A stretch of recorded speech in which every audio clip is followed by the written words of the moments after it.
What's going on, guys? Welcome back to another mailbag. Now, I know some of you have been wondering about post-game shows for the preseason and apparently haven't seen the intro of a number of my previous videos, but if you missed all those, our preseason post-game shows are over on our second streaming channel, Blazers Uprise Live. Link should be at the top of the description below.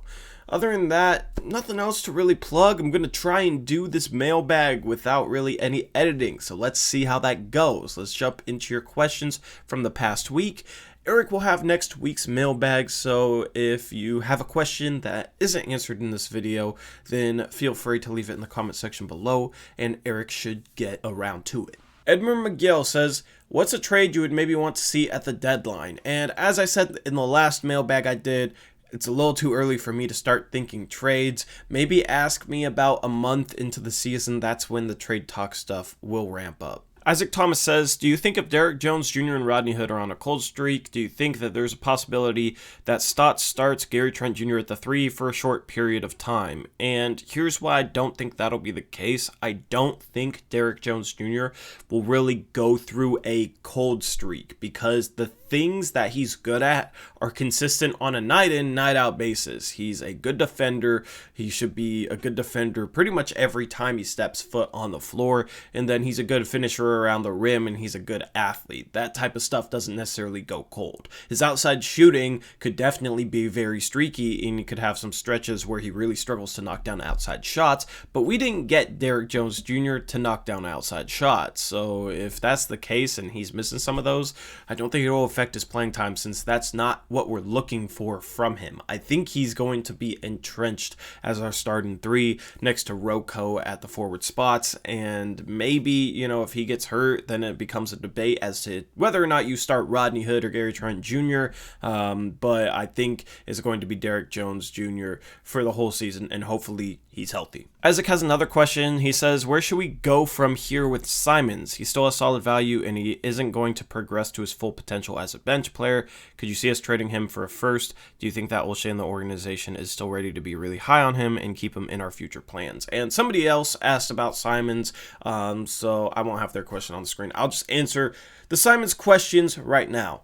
I think Simons kind of got screwed over by this hamstring injury. He's going to need to play the next 2 preseason games if he wants minutes off the bat. I think it's highly unlikely that he ends up a member of the rotation off the bat. I think they're going to stagger Dame and CJ is going to be the backup point guard, but Simons needed playing time in order to show out, in order to earn some minutes off the bat this season, and that obviously isn't going to happen with this hamstring injury if it continues to linger on and he misses the final 2 preseason games. So as far as trading Simons, I don't think he has much trade value, and I don't think it makes sense to trade him. He's still very young. He's still only 21 years old, if I recall correctly, so there's still a lot of time to develop him, and players can develop without playing time. Sure, it will help him getting minutes and getting experience out on an NBA court, but it doesn't make sense to trade him just because the return that we get for him in a trade isn't going to be good. I feel like we could get a very late first.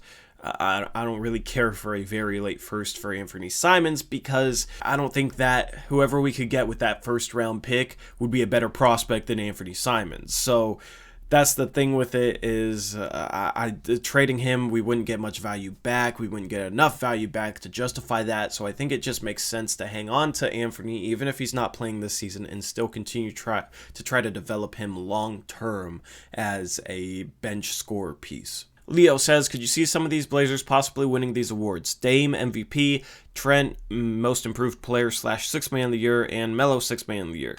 The last mailbag I did talked about Dame as an MVP candidate. I went into depth on that, so you can go watch that video if you want my full thoughts on it. As far as 6th Man of the Year, you could have a number of players that could be considered good 6th men in the NBA. Rodney Hood, Gary Trent Jr., Carmelo Anthony, Harry Giles, if he's playing like how he played this preseason so far, and if he gets the minutes, could potentially be one of the best big men off the bench in the entire NBA. So that could be another guy you could lump in there. But here's the problem with that.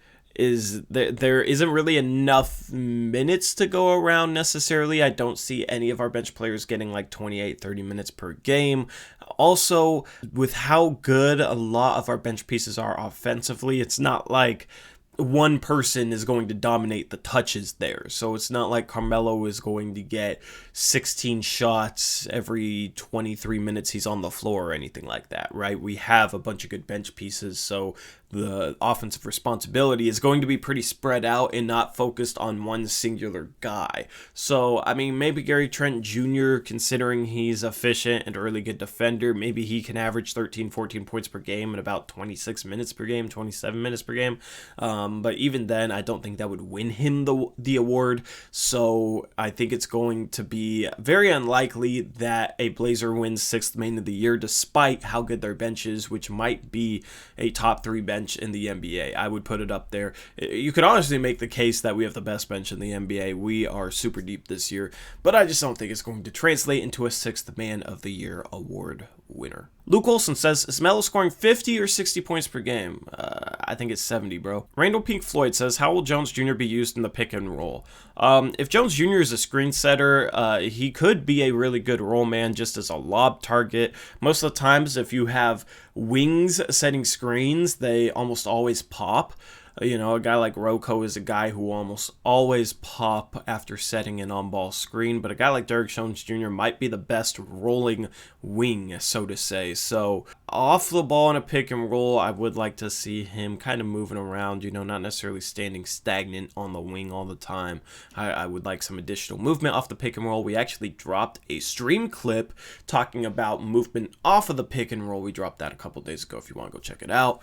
But as far as Jones Jr., he can be used in the pick and roll as a roll guy and a lob target, or he could be used off the pick and roll, hopefully as a mover. But honestly, I am pretty encouraged by his 3-point shot and the way it looks this preseason, so he can be a spot-up guy off the pick and roll as well. Randall says, top 5 favorite Blazers moment. If I was to go for my top 5, I know 4 off the top of my head. That would be the OKC buzzer beater from Dame, the Houston buzzer beater from Dame, the Denver series win in Game 7, as well as when Brandon Roy had that amazing 4th quarter in 2011 against the Dallas Mavericks. The 5th one could be a toss-up between a number of moments, but those are definitely 4 of my top 5. And then Randall goes on to ask, if you could make an all-time Blazers team, who would be your starting 5? Dame's definitely the point guard. Clyde's definitely the shooting guard. Bill Walton is definitely in there.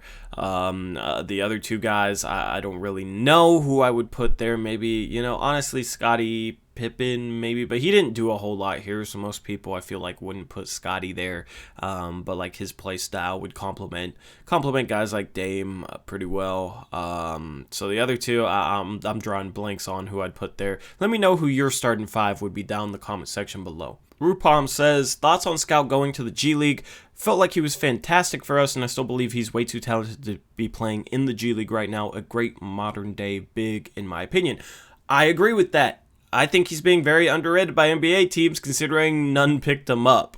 He is not a G League player. He's an NBA caliber player. He improved defensively last season, was actually a decent rim protector for us, was finishing decently around the rim, provides that mid-range jumper, and honestly, I still think he can knock down threes. I don't know why he didn't really do it last season for us, but I still think his jump shot is good enough to where he can knock down some threes. So that combination of things, man, it makes him a good modern-day backup big, a backup center. He could possibly even play some 4. So the fact that he's in the G League is astounding to me. I think he's super underrated. I kind of feel bad for him because I don't think he deserves to be in the G League. I think he deserves to be in the NBA based on his play. So, yeah, the Scal, he's underrated as hell, and I'm just surprised that he did not get picked up by an NBA team. RT Shaggy Squid says, obviously it's way too early to be asking, but now we have 2 solid backup bigs in Harry Giles and Enes Kanter. If both play well this season, who would you bring back on a longer deal? Kanter has proven to be a great backup center in the league and won't ask for much money. Harry, on the other hand, if he plays well, is young enough to ask for a bigger contract than Cantor. And this was asked before the first preseason game, so you already see Harry Giles playing well early on this preseason. I think most people's answer would be Harry Giles, and I'll have to go with that as well. Harry Giles is just a better player and just a perfect backup big for us. Could be one of the best backup bigs in the league.